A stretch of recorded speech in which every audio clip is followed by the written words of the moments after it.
Hey everyone, so in this video I'm going to be painting kind of like a fantasy landscape, exaggerated proportion situations in my sketchbook. I recently got a bunch of paint for Christmas and I wanted to test out all the different colors, and my original goal was to use all the colors in this painting. I don't actually think I did that. I think I used a lot of the colors, but definitely not all of them. And something I did was, if I ran out of one of the little blobs of color, then I didn't get any more, so I just used what I had pretty much. And I had a really good time with this. It's actually one of my favorite paintings I've done. Unfortunately, I did it in my sketchbook and not my mixed media sketchbook either, so I can't really do too much with it unless I upload it to my computer and into Photoshop and edit some stuff, but to be honest, I don't know how to do any of that, so I don't really think that that's a viable solution there. So I guess it's just going to live in my sketchbook forever and be in this video. But yeah, so I hope you guys enjoy the video, and I'll come back in a little bit and talk about just some stuff, and that's about it.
Okay, so when I painted this, like I said, I did it in my sketchbook, and I did it on my bed, which I haven't done since probably high school.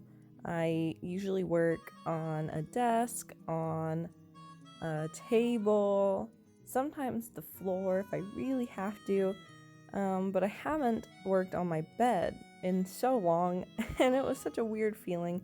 I felt like a kid again, just kind of painting whatever, and I was watching a YouTube video by one of my favorite YouTubers, Matthew Sorgi, and it was his group show thing, and he had painted a house, and I have been painting houses lately and landscapes and things of that nature, so it kind of tied in with what he was doing, and I kind of used his exaggeration of proportions and angles as inspiration for what I was doing, and then I started adding some creepy things such as eyes and whatnot, and then I just kind of took it my own route with what I was doing. And to be honest, I don't really know what I was doing. I was just kind of doing just whatever came to mind. I just kind of did, and since it was in my sketchbook, it was really experimentational. That's not a word. Experimental.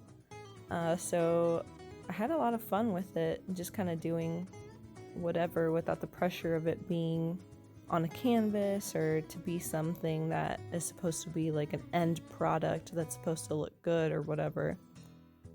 Typically that's what I feel like if I have a canvas, like it needs to look good by the end of the session so that I can list it, or I don't know, just so that it looks complete. But in a sketchbook, nothing really has to be complete. It doesn't even have to make sense.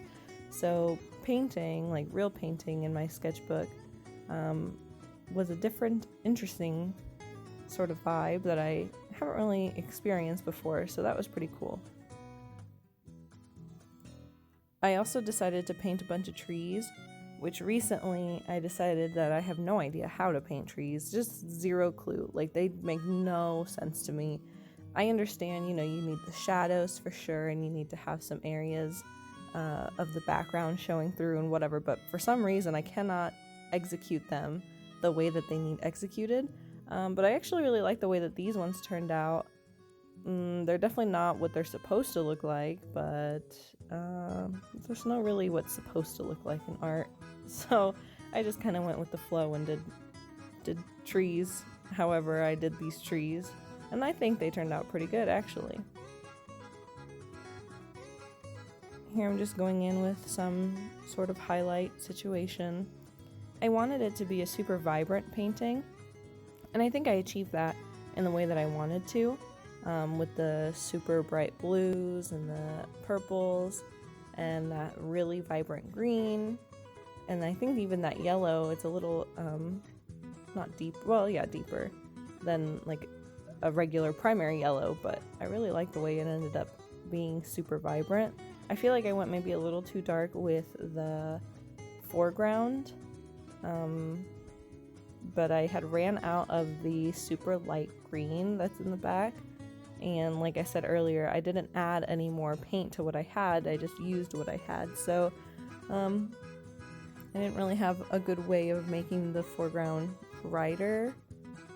But I do wish I had added more purple, just anywhere besides the roof and the road or whatever. I do add this kind of periwinkle color, and I really like that addition, and that makes me happy that I chose to do that. So I think here I'm just going in and adding some more details, and we'll see what comes up.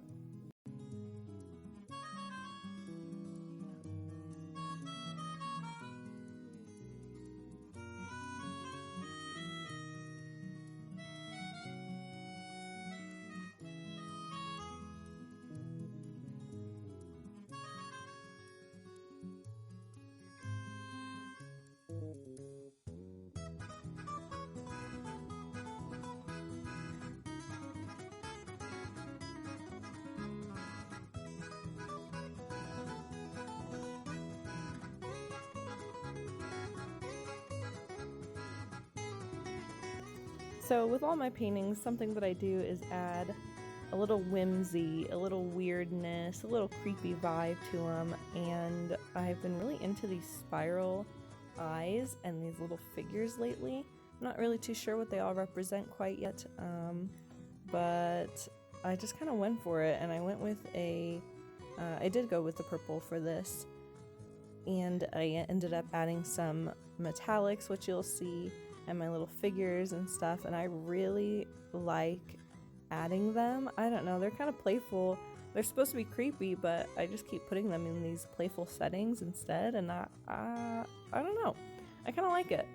So yeah, I just try to go for like a fantasy-esque sort of vibe, just like a little colorful, whimsical, playful situation. So I don't know, I don't really know what that all means, but I just feel like it's so fun and cute to have things be not so serious, but sometimes I have serious things in my paintings, and that is what it is, but even then, like, serious or not serious, it just kind of needs something to look at, and I feel like adding these fun elements make it more interesting to look at for sure. I hope you guys liked this video.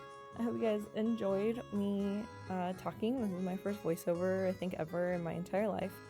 And yeah, I really had fun with this painting. I hope you had fun watching me paint it. And I hope you guys all have a wonderful, super great day.